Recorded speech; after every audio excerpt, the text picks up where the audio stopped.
what they want them to think through the education system. And I would also say that LSD that need to think about how to motivate young people and get them realising that what they're being taught at school, there are other views to it.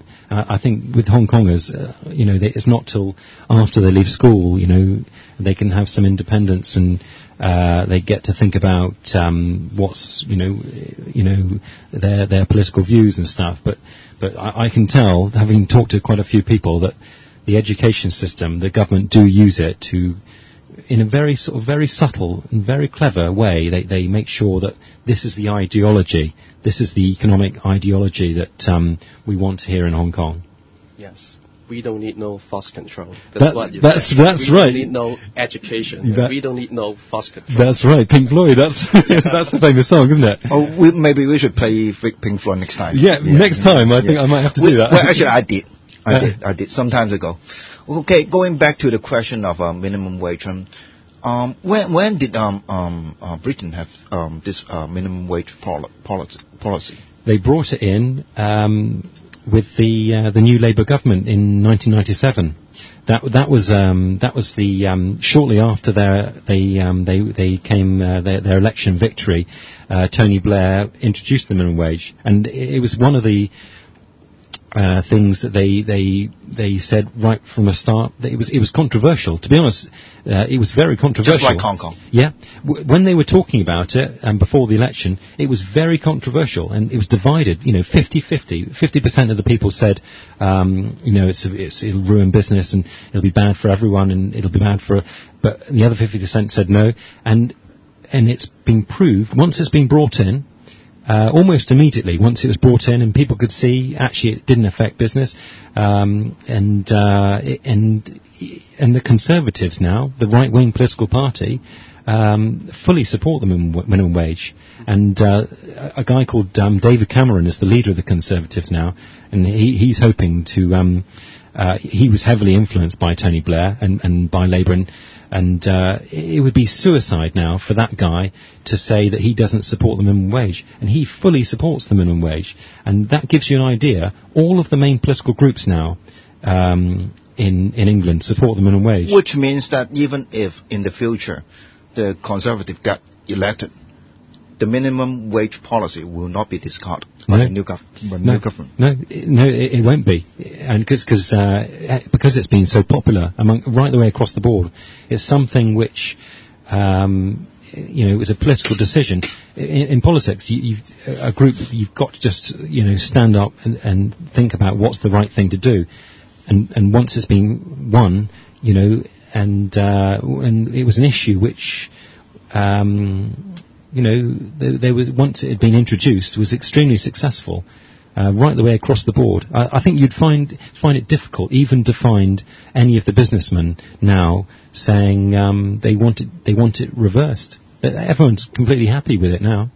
Everyone knows exactly where they stand, and it's been very successful. But it's one of those things which is just a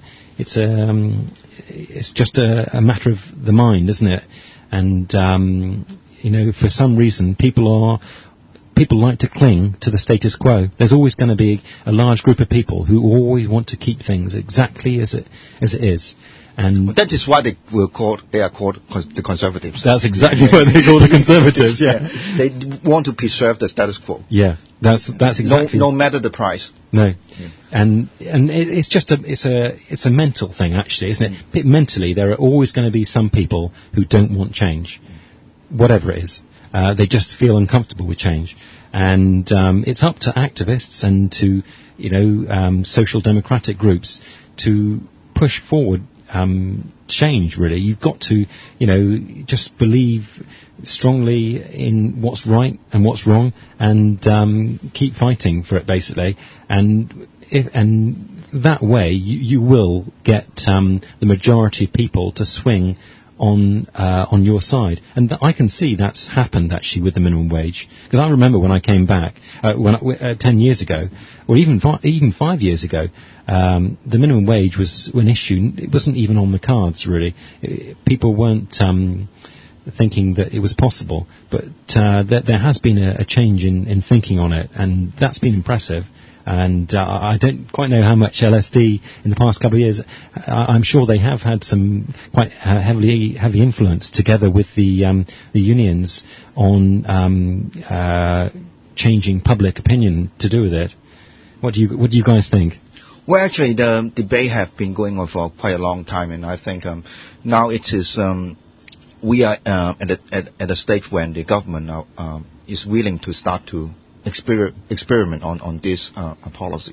So I think we got a pretty good chance to have minimum wage within the next 6 months or a year. Okay, but that is my own prediction. So we'll have to wait and see.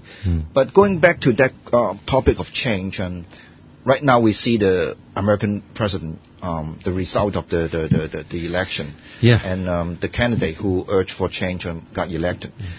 Do you think the election of Obama will have any impact on the countries outside America, for instance, in Asia or in Britain or in Europe?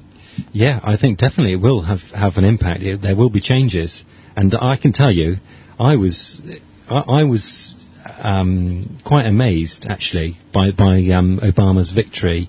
18 months ago, if someone said to me, is it possible that he could win? I would say, even though I fully support him, I would say, knowing what I know about American politics and about how a large population a large group of people are pretty openly racist, I was stunned by that, but delighted to see that in politics anything can happen, and that he's a guy who has shown that he managed to get out there and get people to learn about what he stood for, what kind of guy he was. I think I've listened to some of his speeches, and he is an impressive political figure.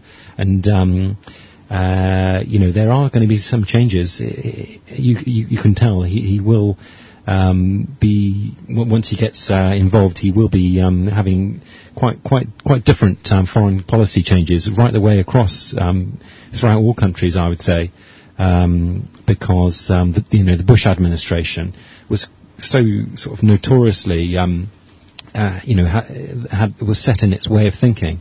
That there is going to be quite a big change, I'm sure, that over the next few years you'll see, and it'll be change for the better, I think.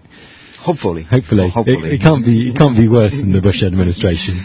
So, one last question. Do you think the world is, the major part of the world is turning to the left after 2 or 3 decades of conservatism?